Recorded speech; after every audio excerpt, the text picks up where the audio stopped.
mbokk yi seetaan télévision Futur Média am nañu mbégte lool àndaat ak yéen ci li nga xam ni moom moo nekk ci actualité mu jëm si élection municipale yi ñuy amal ci réew mi di Sénégal émission bi nag di show électoral ñu di fas yéene ko xàll muy penc wu ñu tijji ngir waxtaan ak candidat yi waxtaan ak ñi nga xam ne ñu ñoo di daggan baati askan wi ngir jiite seen i gox ak seen i goxaat naka lañ ko fas yéene defee lan la ñu namm ca mairie yi nuy sàkku ngir jiite ko loole lépp kon des ko waxtaanee ci biir suñu ëtt yi tey nag mooy jotaay wu njëkk wi ci gile émission du show électoral ñu fas yéene ci ànd ak yéen waaye itam ma fas yéene am mbégte lool itam ànd ci ak Hadj Malick Thiandoum nga xam ni suñuy jotaay saa su ne dañ ciy jëlee njëriñ ak mbégte Hadj Malick maa ngi lay ziar di la nuyu di la bàyyi nga nuyonteeg waa show électoral. jërëjëf Malal ñu ngi nuyu suñu mbokku téléspectateurs yëpp show électoral nag bu ngeen ko déggee seen xel dem ci campagne électorale seen xel dem ci wote gox-goxaat yi nga xam ni ci la ñu nekk ci jamono ji am ñu nga xam ne dañu samp seen ndënd ci seeni gox di dagaan baatu askan bi kenn ku ci nekk nag am nga yaakaar ni programme ba nga yor moom mooy fal wala boog moom moo gën ci askan bi moo gën ci gox ba nga dëkk ci loolu dinañ leen dalal ñoom ñi nga xam ne ñooy dagaan baatu askan wi moo xam ay maire yu fi nekkoon la sampaat seen ndënd wala boog ñu nga xam ne dañoo ñëw wàll si ci làng gi ngir wax li nga xam ne moom la ñu bëgg ci seeni gox mais lépp rek Malal ñu fas yéene ko def ci waxtaaj askan bi jël ci li nga xam ne moo leen ci jariñ kenn ku nekk jëfe ko kenn ku nekk jëfe ko émission bi nag dafa nar a wuyoo ak turam ndax dañu ni show électoral tey nag sunu gan mooy le maire sortant des Parcelles Assainies Moussa Sy jot na fa yeggali mandat amaat fa mandat amaat beneen mandat sàkku beneen pour yeggali ma bët moo foofu la ca parcelle moom la ñu na ma kon dalal waaye balaa ñu koy wax bismillah ci plateau bi ay militants am dañ koy jiitu ci salle bi ñu bàyyi leen ñoom militants yi ñu wane seen bopp wañe ni Moussa Sy mooy seen maire.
jërëjëf Malick tubarkalla jërë ngeen jëf jërë ngeen jëf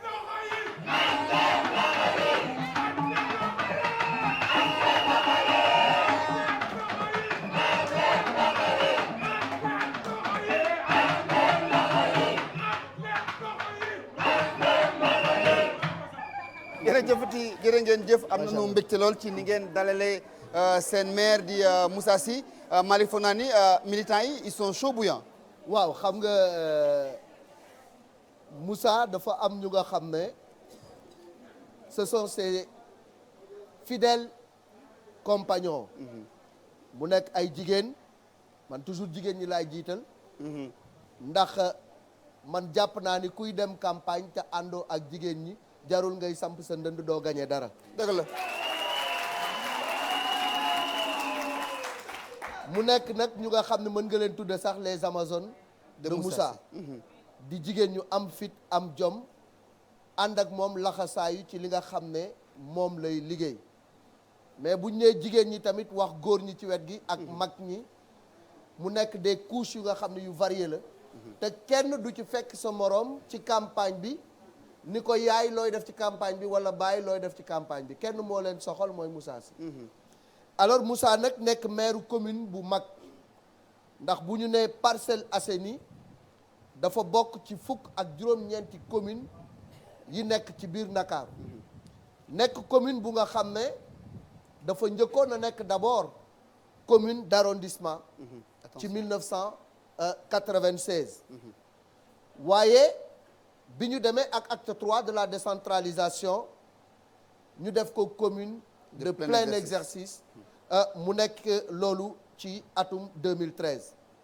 nekk yi tamit gox bu yaatu lool ndax booy wax parcelle gars yi dañ la naan 1 ba 26 toll ci lu mat 4 kilomètres carrés ñi nga xam ne ñoo fay yeewoo mat nañu plus de 50 000 habitants 300 000 habitants heureusement 300 000 j'allais dire 500 000 donc plus de 300 000 habitants ñoom ñooy yeewoo ci gox boobu mu nekk gox bu nga xam ni miin na ko lool ni nga ko waxee d'abord dafa am mandat bu mu fa yeggale ci diirub ñetti weer ba mu ko eggalee dagaan baatu askan bi waa Parcelles ni ko yaa ñu doy jiite ñu mu jiite leen ci 2009 mu dàbbaliwaat 2014 ñu daal di koy prolonger ba 2019 tey président de la République son excellence Macky Sall tànn ko ci biir Parcelles ni ko jiiteel Benno Bokk Yaakaar ci élection yi mu nekk nag pëccëxoo bu nga xam ne ak xëccoo bu nga xam ne du yomb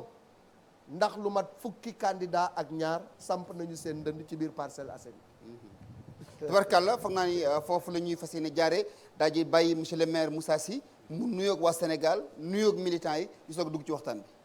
waaw jërëjëf salaamaaleykum mbokku Sénégal maa ngi leen di nuyu bu nekk ci turam ak santam di am mbégte ñëw fii ci plateau TFM Télé Futur Média bu grand groupe Futur Média bu sunu mag Youssou Ndour di nuyu El Hadji Malal Diagne Junior di nuyu aussi sama mag sama xarit Malick Thiandoum ànd nag comme ni ngeen ko waxee taat ci entrée bi ci introduction bi ak sunuy militants sunuy sympathisants waa Parcelles Assainies nga xam ne maa ngi ñoom ñoo xëyandoo tey à 11h dem unité 21 defi proximité fa la ñu jógee ñëw fii bu ñu génnee fii léegi incha allah ñu ngi jëm unité 22 quartier El Hadji Birahim Ndiaye le grand champion grand lutteur si sunu ñaari candidat Adja Khady Sylla ak Omar Lo bu AFP donc nuyu naa Sénégal yëpp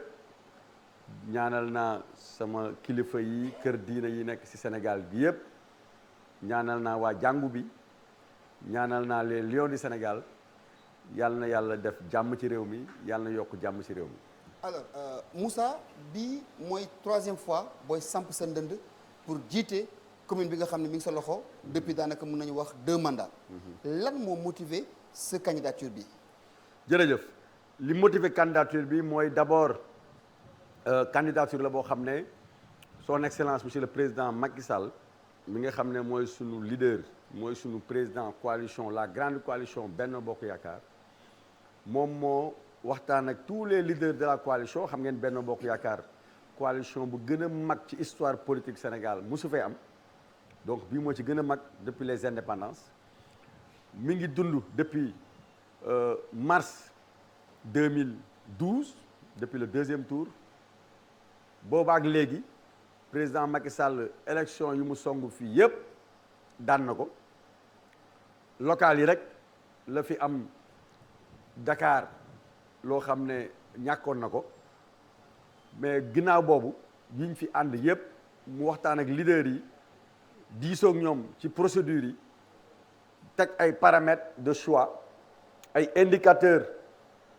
tànn ay candidats bi yoon aussi mu defoon na ko ci législative yi def ko ci HCT bi et cetera bi yoon aussi ci municipal yi bi mu xoolee indicateurs yëpp parce que Parcelles quand même Malick wax na ko de grands responsables ñoo fa nekk ñun bëri nañ fa coalition bi macha allah bëri na ay kàngam mu def choix bi ci man tànn ma ne ma yow laa bëgg nga samp nga représenté bi donc choix candidature bi première critère bi président Macky Sall ci turu Benno Bokk Yaakaar moo teg ay paramètres waxtaan ak ñoom Idriss Seck ñoom Moustapha Niass ñoom ñëpp leaders yi mu ne pour Parcelles notre meilleur choix notre meilleur candidat c'est Moussa Sy loolu mooy premier critère bi parce que du candidature solitaire du candidature pour ñëw représenté wu déedéet moom moo tànn ne da ñuy bàyyi ñu tànnal leen yéen ngeen topp ci ñun tam ñu nangu loolu bu tànnoon keneen tey maa ngi ci ginnaaw kooku comme que man la tànn man nangu ko beneen bi nag gëm naa ni li tax ñu tànn ma aussi sama bilan ci la bokk waaw sama bilan bi ma liggéey Parcelles Assainies ci la bokk donc ñaar yooyu moo tax tey ñu samp ma pour ma nekk candidat Benno Bokk Yaakaar pour un mandat 2022-2027 incha allah bi ñu jëm. mais Moussa choix bi président def ci yow ca njëlbeen ga dafa mel ni amoon na ay grincement de dents parce que aussi tànn yombul. te am na ñu nga xam ne amoon nañu ay aspiration pour dagaan baatu askan bi wala pour jiite mairie Parcelles Assainies. biñ la sampee am na ci sax ñu nga xam ne amaana est-ce que beruñu sax seen daara ku ci mel ni Mamadou Wane. ak ñenn ñi. ñu bari dañu waxoon Amadou Ba c'était le meilleur choix. far président teggi ñoo ñëpp teg la fi. alors l'unité autour de Moussa nan nga ko bâtir ba nga xam ne ñëpp mujj nañu nangu ni yow yaay jiite coalition Benno Bokk Yaakaar. bon Malick dama lay jox information amul unité autour de ma candidature. loolu dama la koy wax. waaw parce que man nag xam nga yow xam nga ma Malal xam na ma waa Sénégal xam nañ ma. man dama ñamee combat. ragaloo bagaar combattant déedéet ragalu ma ko. ragaloo bagaar. donc président dafa ne ñun ñooy tànn mu wax ko 6 mois avant. ñun coalition bi leader yi dinañ def les choix parce que bu ñu leen bàyyee yéen kenn y aura jamais de consensus y aura jamais d'unanimité mais bàyyi leen ñun ñu teg ay indicateurs teg ay paramètres on fait le choix man ma organiser un grand congrès conseil national de l'ANC suñu parti bi ñu créé en 2018 bu ñuy soutenir président Macky Sall am na ñeenti at nous sommes présents dans 32 départements du Sénégal nous avons vendu au moins 42 000 cartes de membres ma woote conseil national grand théâtre tuddee ko président ak ñoom Moustapha Niass ma feesal grand théâtre à 9h30 ba ma fa ñëwee mu yónnee ma Cheikh Kanté mu présider ko ànd ak sama xarit sama mag Ablaye Diouf Sarr ca bés boobu laa ne ku mag président Macky Sall tànn ak coalition bi dinaa topp sa ginnaaw ça c'était le 11 et 12 juin 2021 dara xewagul ma ne ku président tànn rek man topp naa sa ginnaaw donc su ma bëggoon nekk candidat bés boobu def naa loo xam ne benn homme politique Parcelles defu ko te c'était la deuxième fois ma koy def parce que 2018 def naa ko CICES remplir naa CICES en moins de 2 heures de temps barki démb ouverture campagne bi remplir naa stade bi. stade bi Parcelles. waaw Parcelles. kooku dinañ ci ñëw. donc vraiment gëm naa ni président moo tànn ma d'accord ci tànneef bi. maintenant am na ay camarades yoo xam ne d'accord uñu ci tànneef bi dem nañu Béréju defar nañu liste parallèle am na ñoo xam ne du ma la ko nëbb aussi tey APR lañ bokk sama liste bi dugal naa leen ci biir mais tey ànduñoo ak ñun ñu ngi campagnal suñuy adversaire politique ñu ngi campagnal opposition bi. non attends ay nit yoo xam ne yow da nga leen investir ci liste Benno Bokk Yaakaar. oui ñu wàññeeku dem di campagne ak seen ay noonu. suñuy noonu. ah loolu nu mu mën a demee noonu. waaw mais c'est parce que loolu mooy seen coobare d'accord uñ ci choix président ba léegi giifaguñu maintenant lu ñuy àtte mooy le 23. mais loolu ndax yow du la indil ay jafe-jafe. déedéet du ma indi benn jafe-jafe parce que le 23 waa Parcelles dinañu àtte bu ñu àttee.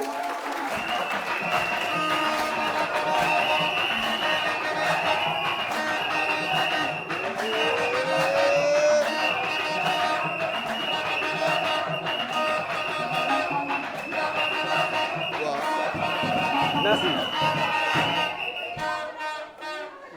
donc dama ne wax foofu le 23. waaw waa Parcelles dinañ dem voté ji bu ñu voté su ngoon si ñoom ñi nga xam ne ñu ngi suñu liste majoritaire ak proportionnelle ñu ne ñoom duñu campagne te ñoom ñëpp parti président lañ bokk président mooy seen kilifa ñun ANC dañoo ñëw nekk ay alliés nee nañ bu président tànnee Massamba Mademba ak ku mënti tànn quel que soit son profil ñu ngi ci ginnaaw ñoom nee nañu d'accord uñ suñu choix d'accord uñ suñu profil campagne ñu ànduñu si ba pare ñu ngi joxe ay mot d'ordre contre la coalition léegi dañuy jël acte loolu ñu ngi si terrain bi ñun ñu ngi campagne 24 heures sur 24 7 jours sur 7 chaque jour ñu def 2 quartiers population yaa ngi ñuy wuyu ñu ngi ñuy wax incha allah le 23 dinañ ñu dëggal incha allah le 23 ñu nag ñooñu y aura l'arbitrage. mais alors Malal man fu ma bëgg a ñëw rek mooy démarrage campagne bi comme ni mu ko waxee stade ba feesoon na.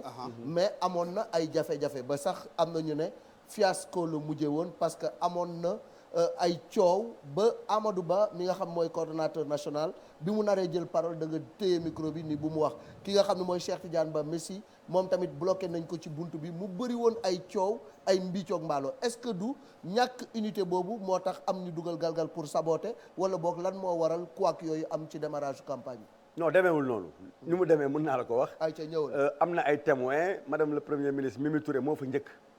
bi mu fay ñëw 17h la. ñoom Amadou Ba ministre Amadou Ba ministre d'État Mbaye Ndiaye ak Abdoulaye Diouf Sarr ñu ngi dugg ci stade bi à 20h35. 20h35 lañ fa dugg donc ñun ñu ngi fa woon depuis 15h les premiers militants sympathisants soutien de Moussa Sy yi ñëw ci stade bi ñu ngi fa ñëw à 13h35 man maa organisé tribune yi maak suma xarit Bass Sonko maa teg podium yi maa teg chaise yi man Moussa Sy candidat donc ku fa njëkk a teg sa tànk xam naa kan la ku fa mujjee teg sa tànk xam naa kan la amul fiasco parce que lu ñu bëggoon am nañ ko maak tête de liste bi sama sœur Maymouna Sissoko remplir nañ stade bi à 17h30 dugg si nañ ci stade bi vibré nañ suñuy militants communiqué nañ ak ñoom ensuite dalal nañ leen toog nañu def nañ animation toog nañ di xaar Abdoulaye Diouf Sarr mu ñëw 20h35 mais balaa moo ñëw Zator Mbaye moo njëkk a ñëw suñu collègue Zator Mbaye di candidat Mermoz Sacré-Cœur ànd ak une dizaine de gorilles voilà ànd ak une dizaine de de gros bras ou bien de garde-corps bu mu ñëwee vraiment ñu jéem ko raisonner que ni moom moo mën a jàll ñeneen ñi dañuy toog ci suuf ils ont forcé ànd ak moom forcé finalement man maa mujjee wàcc ne ko chers collègues chers camarades du nii te li may wax nii devant le premier ministre Aminata Touré devant tout le public te film baa ngi fi après il n'a pas voulu entendre ma ne ko comme que c'est comme ça doo mën a accéder ci tribune parce que sa góor yi nga yore mënuñu yéeg ci kaw parce que fii y a de l'ordre boo ñëwee mën nga gane si man maa organiser pour dalal Abdoulaye Diouf Sarr tête de liste départementale boo ñëwee fekk nga fi sama sécurité sa sécurité bu ñu ñëwee dañuy topp sama ginnaaw sécurité parce que gëm naa ni kenn du la fi dóor kenn du la fi saaga kenn du la fi def nanguwul mu gedd mu dem yoonam Cheikh Ahmed Tidiane Ba topp ci bu mu ñëwee aussi xam ngeen ni moom man sax mën naa ko comprendre moom situation parce que si suba si dafa raag ak Bamba Fall ca Médina ñu tojante ay bopp daggante ay layset ah ba mujjee hôpital Abbas Ndao donc bu muy ñëw c'est normal que mu ànd ak sécurité bu bari donc ànd na ak sécurité ànd na ak ay militants bu ñuy ñëwee aussi ak seen mbumbaay ñoom ñëpp ñu bëgg a forcer barrage bi aussi on était obligé dans un cadre organisé quand même avec des barrières avec des tentes avec des emplacements bien définis ñu ne ko non mbooloo bu nga yor ñoom ñëpp duñu accéder tribune officielle bi li may waxaat encore devant le premier ministre Mimi Touré mooy sama témoin maintenant mu am ay jàppal bàyyil da ngeen di jàll doo leen jàll da ngay jàll man ma wàcc wax ak moom ne ko mën nga jàll ak sa soxna ak au moins 2 personnes finalement moom sax mujj nañ ko régler ba mu yéeg loolu rek moo fa am à part loolu leneen amu fa toog nañu xaar Abdoulaye Diouf Sarr bu mu ñëwee jël naa parole mu jël parole on n'avait jamais prévu pour ce meeting là que Amadou Ba day jël parole donc loolu amu fa nanguwuñu micro Amadou Ba man maa jël parole il était vers 21h jox Abdoulaye Diouf ma wax introduire ko jox ko mu wax ñu clôturer donc amul beneen lu fa xew. mais dama bëgg ñu dellu ginnaaw tuuti ci li mu wax ni dafa am ay candidats yu mu investir ñooñu wëlbatiku di jàppale ñeneen est-ce que dafa nekkul ni ñoom dañoo d'accord ci ce bilan ni c'est un bilan positif.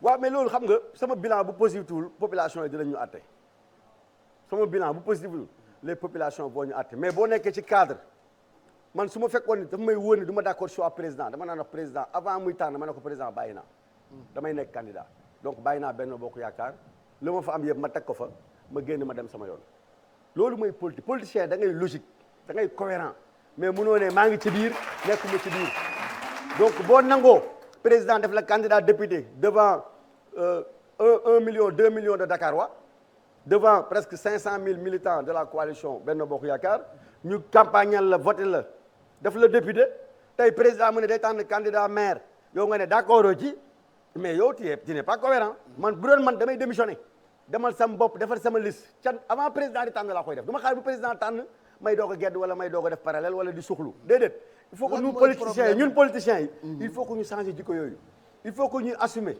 c'est-à-dire que man lu ma d'accord dama naan d'accord ma ci njëlbeen ba mais su ma xasee ne lu ñu décider dinaa ci ànd damay gore bu ñu xasee décider ma ànd ci. mais ñooñu ils sont clairement identifiés xam ngeen. xam naa leen ñoom ñëpp mën naa leen citer Alioune Badara Diouf la député Nathalie Sagna APR Mbathio Niakhasso APR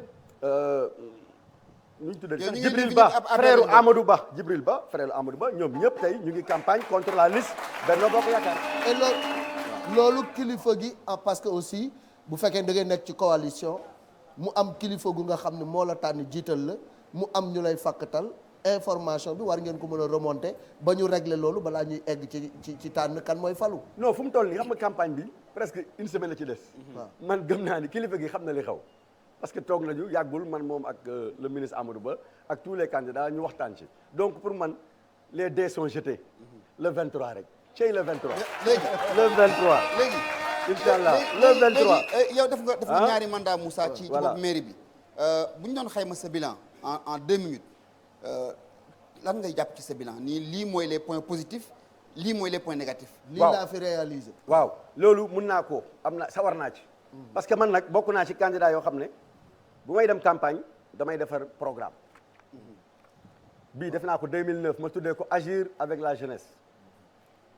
2014 ma defaat bu bees ah travailler pour une commune solidaire 2014 ma def ko ak taxawu Dakar ma fàttali aussi 2014 taxawu Dakar tur bi Khalifa Sall moo ko joxe mais maire bu nekk candidat sortant bu nekk yaa dem toog sa bureau defar sa liste man sama bureau laa toog defar sama liste Khalifa Sall woo ma ne ma naa jël waa PS ma jël 10 dugal leen Idriss Seck woo ma jël 5 réew mi dugal yeneen parti ku nekk ma jox leen 1 2 3 noonu laa defee ren président bi ma tànnee ne ma ubbil liste bi soit généreux noonu laa def j'ai reconduit le même schéma dama man mi nga xam ne sama parti ANC maay maire sortant bi amoon 64 conseillers amoon 6 adjoints au maire dont un seul n'était pas de mon camp 3 laa jël yeneen 3 yëpp bokkuñu 18 conseillers laa am 18 candidats sur 76 ma jox APR 15 liiral naa ko président ca bureau ba ca palais 15 candidats ay authentique des APR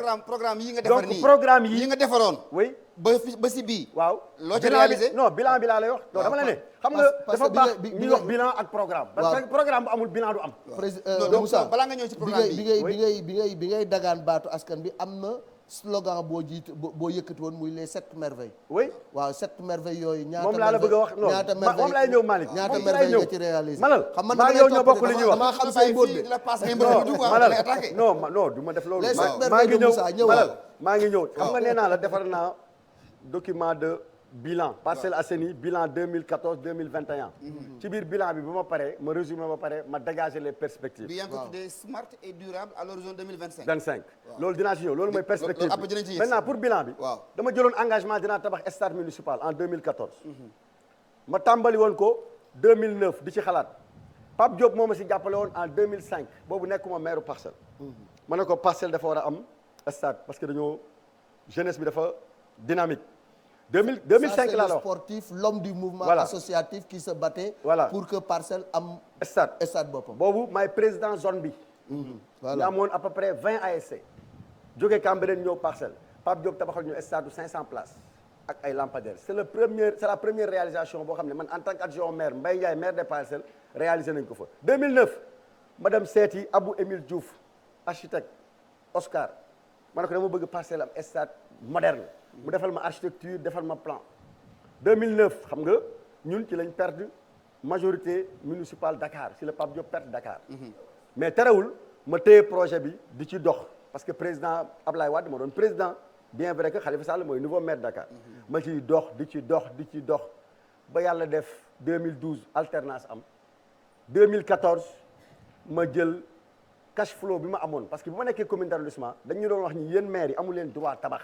petits travaux petit entretien participation raax rek ngeen war a def loi bi da leen koy tere dinaa ñëw si commissariat police bi nga xam ne réalisé nañ ko pourquoi ñu tere woon moo ko 2011 ak 2010 loolu ci la bokk donc yàlla def ma dese woon 300 millions excédent budgétaire au 31 décembre 2014 parce que mën naa génne lu ëpp loolu ba nga am excédent budgétaire si am na fa ma dese 331 millions Parcelles mooy ñaareelu budget bu mag ci Ndakaaru gi 331 millions laa dese woon bi ma ko desee yàlla def acte 3 ñëw le 29 juin ñu voté 2014 1er juillet ma génn waat projet bi teg ko ci table bi moo gis samay technicien ñu ne nañ ko def programme budget programme réalisation programme sur 3 ans chaque année ñu def 100 millions 100 millions 100 millions ñu tàmbali stade bi première entreprise bi ñëw def 8 mois amul garantie de bonne exécution parce que loolu préalable la DCMP mu ne naa ko résilier ma résilier ko mu dem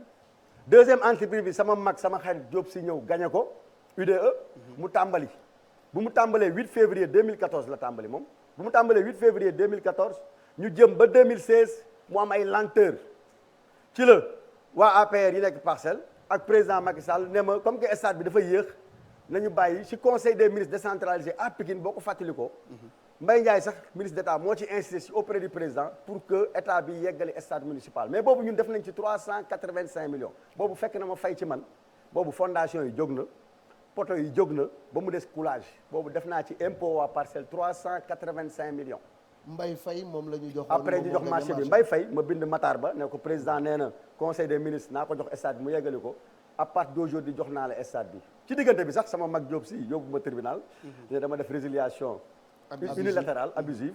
ñu dem tribunal ñu vidé ko ma ne Matar Ba mën nga yeggali Matar Ba ñëw commencé septembre 2017.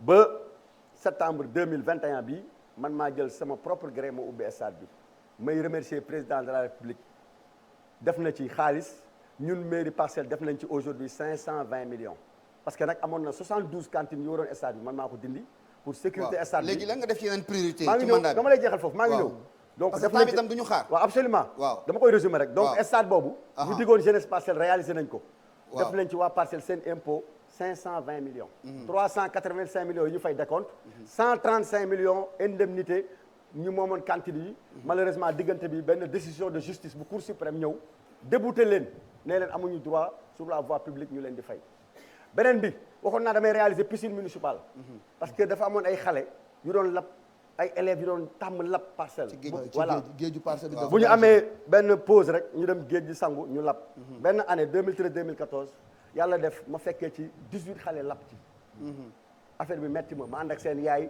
ñii dem géej ma wut ay mool ñuy wër xale yi pendant une semaine mu metti daal mu nekk lu metti toog ak ay yaay ku nekk di xaar doomam génn te xam na ni dee na ma waxtaan ak commandant sapeur bi mu ne ma mën nga def fii piscine ma jàngal xale yi ni ñuy fayee commandant Hadj maa ngi koy saluer nekkatul Parcelles léegi il n'est plus au centre de secours loolu moo indi piscine municipale des Parcelles pour la natation scolaire barki démb dégg naa ak district bi la nouvelle responsable chaque mercredi chaque samedi dinañ jël ay cohortes élèves dans les 24 écoles élémentaires yóbbu leen jàngal leen initier leen à la natation scolaire loolu réalisé naa ko réalisé naa un foyer des jeunes tuddee ko Cheikh Demba Dia Ablaye Diouf Sarr ministre de la décentralisation Khalifa Sall maire Dakar ñoo ko inauguré on a mis 54 millions la piscine on a mis 48 millions loolu réalisé naa ko waxoon naa aussi dinaa réaliser un jardin public je l'ai réalisé je l'ai ouvert le 25 décembre mais dans le domaine de la santé waaw dans le domaine de l'éducation da nga wax ma lim bàyyi ma lim réalisation yi non monsieur le maire xoolal non ma la damay may ma lim dinaa ñëw xoolal sport bi xam non waxuma sport rek loolu sport rek non wax ni c'est bon mais léegi ñëwal il y a 9 domaines de compétence da ngay bàyyi tous les 9 domaines ma lim les réalisations da ngay ñëw ci les domaines prioritaires santé éducation loo def foofu waaw ñëwal foofu mais fa laa jëm waaw kay su ma jógee cadre de piscine vie yi topp jógee terrain de sport football yi non malal defal naag bilan la ñuy def bilan exhaustif waaw xam nga mais amuñu temps bu bëri moo tax non xam nga ku réaliser on a 52 minutes on a fait 26 waaw d'accord mais ñëwal rek il faut qu'on on y va au liste pas de charge da ngeen may bàyyi parce que moment bi dafa solennel dafa am solo xam nga amul bilan nga def 500 millions ci stade def 54 millions ci piscine def 44 salles de classe ba nga def naa waxee 44 salles de classe maa ngi ñëw naa éducation waaw kay def naa 1500 table banc teel tamaji yow def naa 68 millions ci fourniture scolaire waaw santé bi ngay wax ni waaw embauché naa ci au moins 32 agents de santé yu dem retraite ma remplacé leen ak ñu bees ay médecins infirmiers parce que damay wax leen Parcelles fay naa 3 milliards 800 de salaire ci 3 milliards 800 de salaire yi les 2 tiers personnel de santé bi la donc ñun santé Dakar dafa diis parce que mairie bu mag bi moo yoroon santé bi maintenant ñu ji xëy rek ñu jox ñu ko te waruñu koon jox ñun dañu waroon jox centre socio-culturel bi bàyyi santé bi ak ville bi parce que la santé la masse salariale dafa diis Cour des comptes bi ma seetsee bu ñu xoolee sama masse salariale dañ ma ne il faut nga réfléchir nan ngay jëlee en charge ce personnel de santé bi parce que dafa diis et effectivement c'est vrai parce que tey boo bëggee toppatoo personnel bi doo tabax dara ci santé donc loolu def nañ ko fu may waxee nii infrastructure sanitaire ban infrastructure de santé au moins bu nga xam ne am na niveau moom moo nekk Parcelles. Parcelles am nañu parce centre que hôpital Mame Dabakh bu moo fa nekk. amul yenn. c'est un centre de référence. waaw Malick amul yenn Malick maa ngi ñëw man dama dëkkoon Parcelles amul yenn jumtuwaay yi. non Malick maa ngi ñëw. maa ngi ñëw waaw ñëw centre de santé Mame Abdou c'est un centre de référence. Covid bii passé nii centre de santé bi moo géré Grand Yoff moo géré Patte d'Oie moo géré Parcelles moo géré Cambérène au-delà même de ça waa Guédiawaye sax dañ doon ñëw foofu may féliciter docteur Abdoulaye Senghor et toute l'équipe médicale donc ñu jënd 5 concentrateurs d'oxygène tey suñu objectif mooy créer fa centre imagerie médicale renforcer ko mais l'objectif de l'État l'objectif aujourd'hui du futur maire de Dakar Abdoulaye Diouf Sarr l'objectif de la mairie des Parcelles mooy réaliser un hôpital de niveau 2 au minimum de 200 lits aux Parcelles Assainies parce que loolu la Parcelles mérité mais du tere nag ñu wax atu yi ñu am fu may wax yow nii on a un programme de 170 millions avec un poste de santé nouveau mi ngi ci programme bi gis nga ko tabax nañ ko finir ñu ngi koy finir fu mu toll nii ñu ngi koy peinture monter buntu yi à l'unité 9 yeneen postes yëpp y en a 6 on est en train de les réhabiliter loolu mooy santé mais la fa wax naa la éducation bul tëb santé bi Moussa defal naa bu ñu waaxu quoi bul tëb santé bi parce que aussi boo yi accéléré non yow yaa ne ma ñu mën a cabaxal acca maa ngi lay déglu loo fi posé ma tontu la acca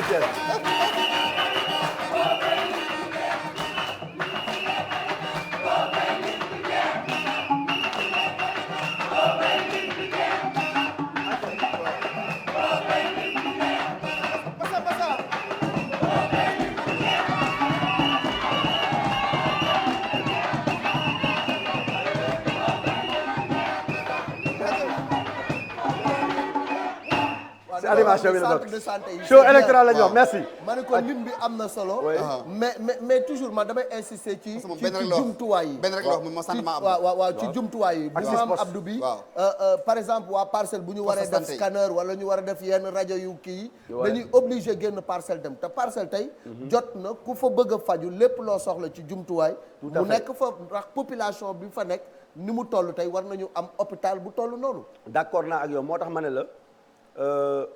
La masse salariale la masse salariale du personnel de santé moom mooy impacter le fonctionnement des centres de santé des structures sanitaires loolu lu may wax ni moo am Nabil Choucair bien vrai que Nabil Choucair parce que dina def 1 milliard de recettes donc xam nga centre de santé buy def 1 milliard de recettes bokkul ak Mame Abdou biy def 250 millions de recettes par an Nabil Choucair day def 1 milliard de recettes ñun Mame Abdou on fait 250 millions mais fu may waxee nii ñu ngi liggéey ci radiologie ci imagerie médicale wax naa la ko pose première pierre bi def nañ ko ba pare mais suñu objectif du loolu suñu objectif mooy Parcelles am hôpital de 200 lits de niveau 2 de niveau 1 avec Abdoulaye Diouf Sarr maire de Dakar on va le réaliser inchallah avec l'appui de l'État. léegi voilà si wàllu voirie yi éclairage public loolu lan nga ci liggéey ak lan nga ci nam wàllu voirie yi parce que bëri na ay tëli tojaan Parcelles oui am na c'est normal xam nga dafa am voirie classée voirie municipale boo jëlee jógee cimetière Yoff ñëw marché Dior dem sapeur pompier terminus Dakar Dem Dikk église croisement 22 voirie classée la état du Sénégal moo ko yore boo jëlee case bi ba pont au Sénégal de l'émergence voirie classée la ñun donc tali yu ndaw yi voirie municipale loolu la ñu yor loolu foo ci toll loolu ñu ngi koy entretenir par un personnel fu am nid de poule rek xamal ni c'est parce que réseau ONAS dafay dëggale ndox mi taa mu gas ko parce que acide la mooy nid de poule yi mais à part ça le réseau est très bien entretenu soo déggee entre 8 11 tali bi baax na boo demee 16 12 baax na 19 16 baax na 21 18 baax na 13 18 baax na 26 tali yëpp c'est en bon état li may wax ni waa Parcelles ak may dëgg. léegi monsieur le maire. voilà 1 ba 26 Malick. lan moo ko doxul en tant que maire yow loo gis ni lii doxul. parce que lépp moo jiwul. absolument li doxul mooy encombrement bi. encombrement bi doxul. waaw mooy occupation de l'espace.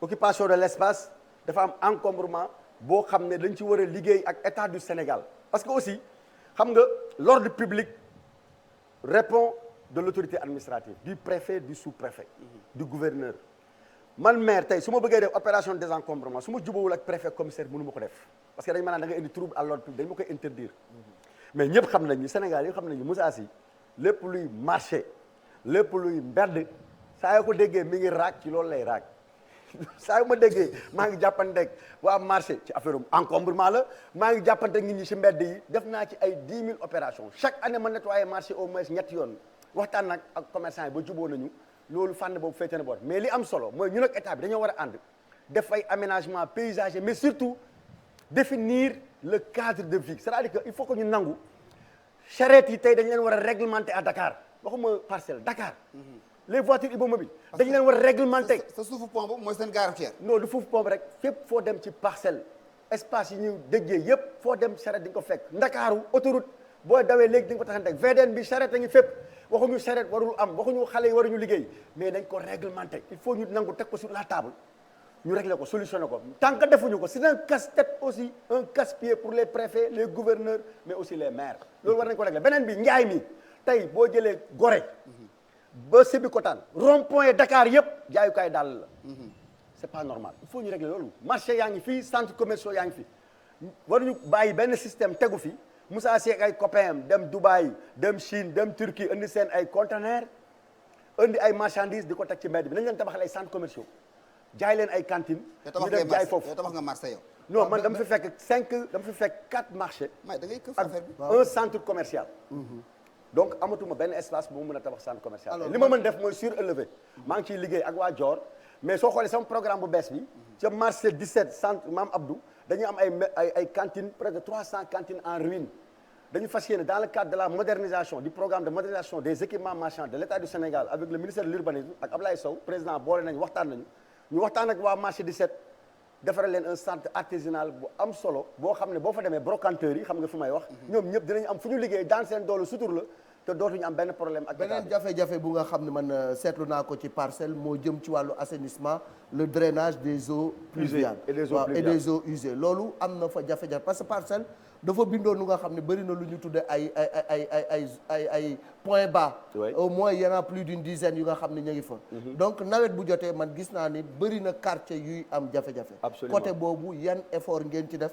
ak lan nga ci fas yéene def ba régler définitivement ce problème là. loolu assainissement c'est une compétence de l'État Waaw. ñun maire yi amuñu ci compétence waaye terewul on nous demande de participer au curage donc man am naa équipe Dakar Parcelles ñëpp xam nañ ko au moins de 40 à 50 agents de désensablement de nettoiement des agents de surface fuy nawet di ñëw dañuy curer tous les grilles avaloirs mais am na yoo xam ne ONAS moo am dimension boobu parce que dafa am risque donc ONAS mooy contracté avec les sociétés concessionnaires du mel ni ay Delta ak ñeneen ñi fi nekk ñooñu ñooy def curage boobu parce que curage boobu curage manuel la ak curage industriel par contre li nga wax dëgg la Parcelles amoon nañu bi may jël mairie bi en 2009 on était à 18 points bas aujourd'hui on est à 5 points bas ah yéen da nga ko mën naa la limal 5 points bas yi ñu ngi terrain violence unité 20 point bas la Terrain unité violence. 15 poste station bi école bi Waaw. point bas la station unité 7 centre Marie Immaculée point bas la terrain unité 11 point bas la unité 8 point bas la yooyu moo fa des tey point bas fu may waxee woon nii ONAS am nañu financement bi fa Aly Ngouille Ndiaye daaw ci inondation yi plan Orsec ñu def requête directeur ONAS recevoir ma ñoom ñu def requête ñu am financement tey boo demee 15 ñu ngi defar bâche boo xam ne day pomper ndox mu dem géej bu ñu paree ñu mën pavé zone bi boo demee unité 7 liggéey bi commencé na tey depuis une semaine aussi mu fay def bâche boo xam ne aussi day pomper ndox mu dem ci réseau BRT léegi mu des 3 points bas 3 points boobu am nañ yaakaar incha allah dinañ ànd ak ONAS ak état bi pour réglementer ko mais boo jógee 18 ba yegg si 3 points bas ndar xëyul sotti patience dafa am solo mooy ñu ciy liggéey gris avaloir yi ñun mairie bi def nañ ci 48 millions boo demee 15 gris avaloir yi fa nekk mairie Parcelles la boo demee 17 ñun la semaine yi di ñëw incha allah après les élections buntu pharmacie Yacine booy dem mairie ba foofu tam day taa mooy booru CNO bi saa yu tawee day taa prévoir nañ fa def fa gris avaloir Léegi donc ci wàllu- assainissement bi ñu ngi ciy participer mais nañu xam ne compétence su état la waaw beneen bu ma soxal mooy la modernisation de l'état civil. Oui. parce que ku nekk xam na ni jafe-jafe boobu bari na ci maire yi mbiru këyit ak yu ni mel ak risque yi nga xam ne moo am ci système bi nga xam ne moo am actuellement nii. alors ci côté boobu pour la modernisation et la formation ñi nga des agents yi gérer loolu. lan nga ci def ci wàllu liggéey. waaw xam nga état civil ñun bu ñuy ñëw Parcelles 2014 bu may nekkaat maire arrondissement waxoon naa la aw moon droit recruter personnel maire d' arrondissement amul droit embaucher amul droit def lotissement amul droit def travaux waaye léegi am na acte maintenant trois léegi acte 3 bu mu ñëwee Waaw. bi ma ñëwee sama état civil y avait 18 agents ñoom ñëpp temporaire la ñu woon ak bénévole fu may waxee ne nii 16 agents ñoo fa nekk ñoom ñëpp ils sont embauchés def nañu archivage numérique maintenant gouvernement Sénégal dafa am programme bu bees ak Union européenne ak agence française de développement de 18 milliards pour informatiser tous les états civils du Sénégal depuis 3 ans il y a une procédure en cours bi nga xam ne ñun comme que ay démembrement état la ñu mënuñu xëy rek demal suñu bopp on nous a inscrit dans ce programme là mais ñun archivage numérique de tout l'état civil des parcelles c'est déjà fait maintenant li des mooy informatisation bi yàlla def na ci programme bu bees bi gis na ñu ngi tabax building bu bees au rez-de-chaussée on a prévu avec le centre national d'état civil de mettre l'état civil de prévoir toutes les installations informatiques et ensuite de faire l'informatisation dans le cadre du programme de l'État parce que état bi moo ñu tënk fu mu toll nii ak le ministre Omar Gueye. léegi Malick balaa ñuy ñëw ci li nga xam ne bu ñu ko falaatee.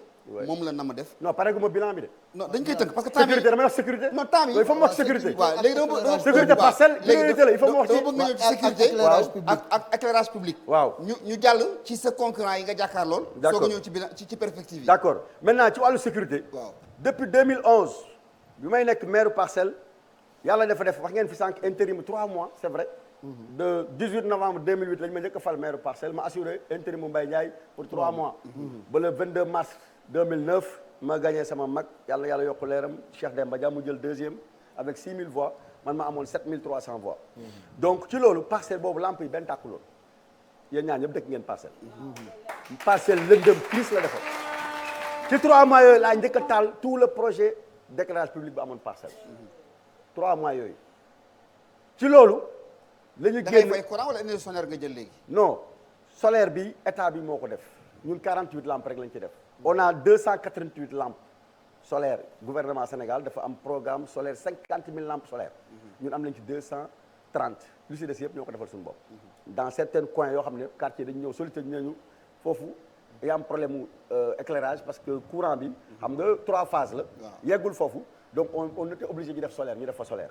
mais fexe nañ tey avec la ville de Dakar parce que aussi il faut ñu xam loolu ville de Dakar moo amoon compétence éclairage public donc Dakar Gorée ba Cambérène Pape Diop Khalifa Sall Soham Wardini c'est la ville de Dakar qui s'occupe de l'éclairage public donc def nañu au moins 1400 foyers lumineux ñun def nañ ci 232 parce que des fois aussi mënoo xaar toujours ville de Dakar mais ville de Dakar quand même ñu leen di féliciter de Pape Diop à Soham en passant par Khalifa Sall ils assurent l'éclairage public à Dakar donc ñun loolu def nañ ko tey Parcelles fait partie des 3 communes les plus éclairées de Dakar les 3 amuloo problème sécurité quoi. sécurité amoon nañ ko parce que littoral bi yëpp agression la woon littoral bi yëpp ay charrette la woon littoral bi yëpp ay banditisme dañu doon fekk ñu seen kër di leen toj 2011 la entamé tabax poste de police boobu mooy xaalis bi bëri woon ci kees bi xaw ma nu ma koy dépensé percepteur bi nee ma amoo droit tabax poste de police du sa compétence ma ci dox seeti ministre Ousmane Ngom intérieur Cheikh Tidiane Sy intérieur affaire bi di avancé di arrière di avancé di arrière alternance am Mbaye Ndiaye ñëw ma ànd ak waa unité 15 ñu dem seeti ko avancé arrière général Seck ñëw mu def premier pas mu boole ma ak directeur de la construction mu ne ma c'est un bon projet parce que Parcelles dafa rëy ma jox argumentaire 5 minutes mu ne ma non je suis d'accord avec toi le général Pathé Seck ma koy nuyu mu dem nag yàlla def yàggu fa mu dem Ablaye Daouda Diallo ñëw si Ablaye Daouda Diallo la décanté fekk maa ngi moom ñuy waxtaan ak président mu ne ma non li président wax léegi sax du poste on met un commissariat boobu fekk nañu def nañ toute la procédure d'appel d'offres ba def ci 54 millions 24 millions étude architecturale avance de démarrage à l'entreprise EDM boobu poste la ñuy wax kii ministre d'État Mbaye Ndiaye bu muy nekk maire Parcelles joxoon assiette bi fi ñu tabax tey commissariat bi ONG JAD yóbbu ma tribunal ne ma dama def abus de pouvoir parce que amoon na délibération effectivement amoon na délibération pour occupation précaire et révocable mais kenn jaayu ko terrain bi moomul terrain bi mu dem tribunal mu perte léegi bi ma gagné procès bi Abdoulaye Daouda Diallo d'accord ci président joxe ordre tey tabax nañ fa commissariat tey bu 225 millions. da nga am ay ñu tribunal koo dem foofu koo fa demal rek daan ko. ah yow da nga am ay ñu tribunal koo fa demal foofu daan ko. déedéet damay gëm ni su ma demee tribunal am dëgg damay am dëgg nekk ci yoon damay am dëgg. léegi donc am nañ deuxième commissariat aux Parcelles. waaw boo xam ne tey ça permet de gérer tout le littoral gérer village de Cambérène gérer tous les environnants parce que Parcelles dafa ko soxla léegi mais aussi non Parcelles da nga doon lakk da doon am ñu am problème mu ndox. waaw man fekkee naa ba tey. ay amaa may bouche nekk maire ak bu ma nekkee maire. problème bu poteau bouche d'incendie d'incendie dafa amoon. si programme bi diggee woon naa dinaa defar ay bouche d'incendie j'en ai fait 10.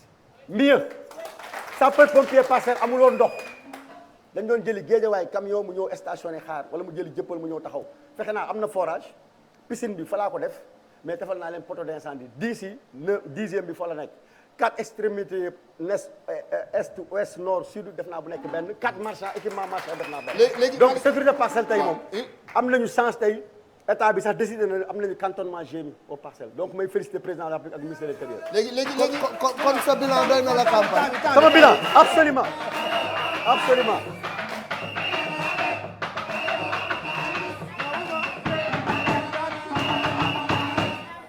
bon yéen a ngi tàccu rek mais Moussa. waaw Moussa tàcc bi aussi gis nañu ne élection bi ñu jëm dafa xaw a compliqué. te la formation des militants ci processus de vote bi dafa am solo. le retrait des cartes d'électeurs aussi am na jafe-jafe côté boobu nan ngay liggéey ak sa militant parce que mbir bi du tàccu rek mais xob bi mooy gagné. oui absolument ñu ngi retirer carte yi ñu ngi parce que primo votant yi la. ñu ngi leen di encadrer pour ñu retirer seen carte yi au niveau de la commission bi nekk foyer Cheikh Demba Dia à 0 mètre de la mairie des Parcelles à 10 mètres 20 mètres de la mairie des Parcelles. retrait bi am na solo mi ngi dem gëm naa ni dernière semaine bi lundi bi dina am vraiment benn affluence bu am solo pour jël carte yi beneen c'est vrai il y a 12 listes. waaw ñun suñu liste bi nar a jël paie le 23 janvier 2022 incha allah. ak 11 listes concurrentielles ak 11 listes concurrentielles donc vraiment élection locale la c'est normal man bii passé 14 la woon. 2014 non 2014. yaay roi des Parcelles Assainies am na fa 11 candidats yu samp seen ku nekk ngeeg sa. maa ngi leen di souhaiter bonne chance le 24 ñu ñëw fekk si ma ñu liggéey parcelle. non seulement il y a 11 concurrents. oui ba pare il y a une nouvelle formule d'élection. oui parce que dañ doon voté. bu ñu demee ngeen def conseil municipal waxtaan seen biir. ni di mooy maire léegi raw gàddu la. suffrage universel direct. mais loolu moo tax mu baax. yow ragaloo loolu. loolu da ngay ñëw presque xam nga man nee naa wax ngeen fi sànq 7 merveilles. waaw wax ngeen 7 merveilles. waaw def naa 6 yi benn bi c'est en cours. ah def naa social Moussa social moom ñëpp a ko xam mais lan laay ragal pourquoi may ragal merci jërëjëf merci jërëjëf merci waaw pourquoi ma war a ragal man waaw am naa politique sociale ancrée aux parcelles def naa ay réalisations concrètes dans tous les domaines aux parcelles di ba talaata bi ba tey jii fu ma dem ci waa parcelle ñu ne ma jarul ngay campagne demal toog sa kër dinañ la votel may ragal pourquoi may ragal léegi ragaluma léegi buñ la falaatee oui lii nga nu jox nii nga ni nu smart et durable horizon 2025 oui en 2 minutes Moussa oui lan nga nam ci parcelle bu bees bi nga fas yéene jox waa parcelle waaw liñ ci namm mooy parcelle dañu am par rapport ak l'embrun marin xam nga dañu am géej te géej gi dafa am influence ci dëkk bi moo tax ñu am problème mu reverdissement problème mu garab gouvernement yi fi jaar yëpp maire yi fi jaar yëpp muy Tete Diédhiou muy Mbaye Ndiaye ba ci man ASC yi ONCAV ministre Ali Aïdar ñëw na fa temps yi moo ko ONCAV def benn programme mais li ñu seetlu toujours problème mu garab yi dafay posé wu problème mu environnement bi dafa posé wu moo tax ñun y a 1 an ñu bind francophonie may féliciter sama chef de division Séraphin Diédhiou ñu bind francophonie rek ñu tontu ñu ne ils sont intéressés parce que xam nga développement durable tey c'est à la mode. c'est la mode waaw ah c'est l'avenir. écologie c'est à la mode. c'est la mode voilà ñu ne ça les intéresse et parcelle situation bi ni ñu ko gisee plus de 200 000 âmes selon l'ANSD donc ils pensent que parcelle doit être reverdie ñu accordé ñu financement 48 millions pour ñu créer pour ñu élaborer un plan de développement communal durable. parce que loolu amul woon PDC plan de développement local moo doon am. wala plan d'investissement communal PIC. ñu ne ñu non nous allons vous aider à élaborer un plan de développement communal durable. Ensuite nous on va financer. ñu def ko pendant 6 mois 3 mois de restitution avec les populations ba pare ñu financer ñu waat ñu 100 millions fu may wax yow nii boo demee terrain Tako Fall ginnaaw mairie bi. ñu ngi fay créer pépinière avec des bassins et tout. pour implanter au moins pour planter dans les parcelles 2000 plants. Ils ont mis 48 000 euros d'abord. Ensuite léegi génnewaat nañu 100 millions versé nañ ko trésor public fu may wax yow nii. xaalis baa nga foofu. mi ngi foofu. kon yaa ngi ni guut fi mu toll nii. voilà donc vraiment pour jàpp ni macha allah loolu bokk na ci premier programme bi. deuxième programme bi. waaw mooy hôpital bi. boobu sax mooy priorité bi. hôpital bu bees bi hôpital bu bees niveau 2 bi nga bëgg a defar. bii nii mandat bii di ñëw incha allah. mooy sunu objectif principal il faut ñu am hôpital. ah oui dundu dee hôpital. te président de la république Macky Sall wax naa ceeg moom dina ci jàpp. Parcelles mérité na ko. Abdoulaye Diouf Sarr ministre de la santé maire de Dakar incha allah ça va se réaliser. non day falu incha allah day falu. day falu maire de Dakar le 23 janvier. foofu laay jeexalee léegi maa ngi ñëw. une maison de la jeunesse et de la citoyenneté. une maison de la jeunesse et de la citoyenneté pour la jeunesse des Parcelles. créé naa foyer Cheikh Demba Dia mais Parcelles mérité na am maison de la jeunesse et de la citoyenneté boo xam ne dinañ fa indi ndaw ñu tàggat leen ci wàllu citoyenneté parce que avenir u réew mi citoyenneté ñu pétrole la ngi ñëw gaz a ngi ñëw. port de Ndayane a ngi ñëw. réew mi gis ngeen li xew ci àdduna bi l'impact des réseaux sociaux. l'influence des réseaux sociaux. il faut ñu tàggat suñuy doom tàggat la jeunesse des Parcelles la future jeunesse la relève. il faut ñu tàggat leen. dans un cadre. loolu benn la tàggat bi. créer benn centre de formation professionnelle à l'unité 25. derrière l'école un centre de formation. chaque année ñu tabax 2 cases des tout petits parce que am nañu 5 préscolaires notre objectif on a 24 écoles élémentaires. c'est d'ici 2027 ñu am partout une case des tout petits. donc vraiment yooyu mooy grand projet yi pavage bi wax naa leen démarré na avec le président xëyu ndaw yi. 800 millions pour mairie Parcelles 150 millions. 1 milliard pour le pavage. pavage rek on a démarré 400 emplois. fayeeku nañ seen premier salaire 80 000 sans diplôme. jàng am nañu métier am formation. Parcelles sera très aménagé. avec un aménagement paysager. monsieur le maire mais aussi avec de l'emploi. monsieur le maire diine ji loo ci def diine ji. voilà diine ji. formation bi information daf ci am solo. oui am na rajo bu fa nekkoon muy rajo municipal Jàppo FM. oui Jàppo FM waaw ñun journaliste lañ rajo boobu tëj bi mu tëj naqari na ma man. waaw rajo bi est-ce que dans tes projets aussi la réouverture de la radio municipale des Parcelles Assainies bokk na ci. ñaari projet nga ni bi may ñëw 2009. dama ne Mbaye Ndiaye dafa amoon école municipale faut ma leeral ko parce que des fois dañuy def intoxication. mais da nga jël 2 minutes. 2 minutes waaw 2 minutes ma jaaxal dafa amoon école municipale. waaw bu ma demee si Kalidou Diallo di ko régulariser. parce que école municipale lan la woon ay élèves déperdition scolaire parents yi mënuñu fay ñu am fa ñaari salle ministre d'État Mbaye Ndiaye bu muy nekk maire Parcelles mu wut ay enseignants ñu leen di jàngal. mais duñu leen inscrire dañuy dem def leen sous prétexte sous prétection beneen école. waaw d'accord. beneen école mooy ils sont sous couvert voilà sous couvert. ma demee si Kalidou Diallo ne ma les yeux dans les yeux boobu député la moom ministre de l'éducation la mu ne ma ñëwal sama bureau ma ñëw bureau mu woo directeur cabinet woo directeur de l'enseignement. mu ne monsieur le maire compétence bu mairie yor école loolu bokku ci. loolu école élémentaire lañ la dénk ak préscolaire fu mu toll ni maire d'arrondissement nga préscolaire lañ la dénk. élémentaire ville la. collège bi conseil régional la. dama bëgg nga noppal sa bopp. defal li ñu la wax nga noppal sa bopp école boobu tëj ko parce que amoo ci compétence. rajo bi. waaw rajo bu ma ñëwee dañoo fekk ni un privé moo ko yore waaye procédure administrative bi ak biens yi fa nekk yëpp mairie bee ko moom. mairie bi mooy fay location 3 millions matériel bi mairie bi moo bind coopération italienne bu ma ñëwee ma waxtaan ak promoteur bi nanguwul mu yóbbu ñu tribunal mu perte fréquence bi.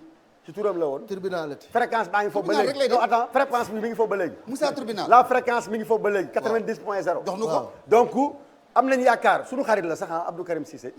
incha allah dinañ ko relancer. mais pour ñun priorité Parcelles c'est l'hôpital c'est la jeunesse c'est le sport. c'est l'éducation léegi ñu jeexal Moussa une question en 30 secondes. oui si diine ji. waaw diine chrétienne ak diine jullit yi. oui ak tarixa yi. noo leen taxaw ci sa ñaari mandat yi. ñaari mandat yi bon man déjà à l'église on m'appelle Moïse le paroissien de Mipa.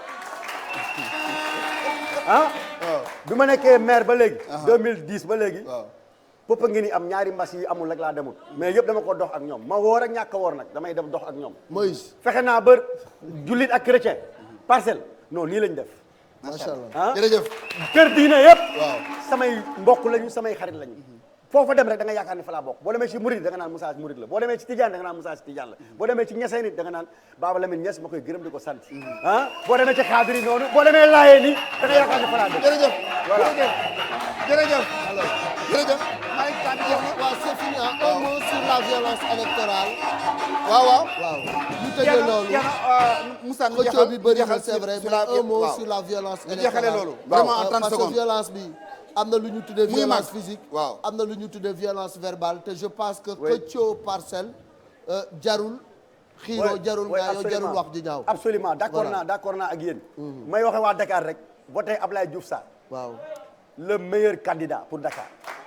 Dakar xeex xuloo teesante weesu nañ ko parenthèse boobu tëj nañ ko le 23 janvier tànn leen Abdoulaye Diouf Sarr ñu defar Dakar liggéey Dakar xeex xuloo ku bëgg a nekk candidat présidentiel 2024 nga dem déposer candidature mais kenn du jaar ci mairie pour xuloo xeex ak président loolu dépassé nañ ko voté leen Abdoulaye Diouf Sarr Abdoulaye Diouf Sarr. jërëjëf maintenant pour violence bi. d'accord naa ak yéen. man de en tout cas mardi laa commencé. waaw chaque jour ma wër quartier yi tase naa ak au moins 4-5 candidats samay naataango xoolal malal nii rek. Kafre rek malal nu mu demee bonne chance. nga ne ma passation man la ok fair play sportivité. parce que xam nga lu tax le 24 ñun ñëpp ñooy àndaat. ku mën sa morom duma. donc jarul dóorante jarul tojante bopp. jaru ko voilà jërëjëf.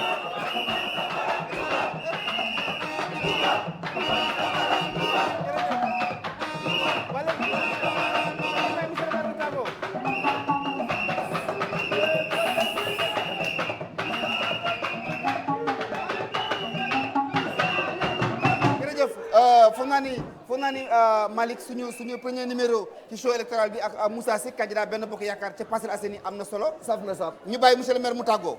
waaw maa ngi sant waa Sénégal yëpp di ñaan bantuwaat ko du wees mooy Sénégal ñoo ko bokk Dakar ñoo ko bokk Parcelles ñoo ko bokk.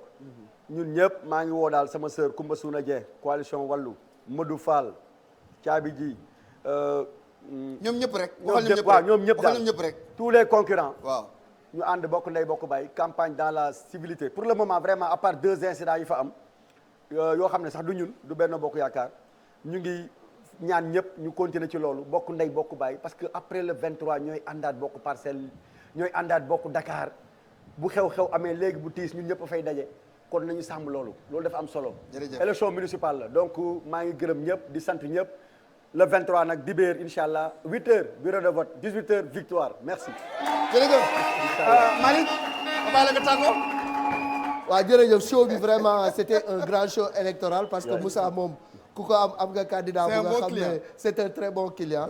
mais également ñi mu àndal placé nañu baar bi fu kawe tabaarkalla macha allah. jaa ngeen jëf merci beaucoup. jërë ngeen pour un autre numéro à tout à l'heure. voilà jërë ngeen jëfati ñu joxante ak yéen rendez-vous suba su beneen numéro show électoral jaa ngeen jëf salaamaaleykum.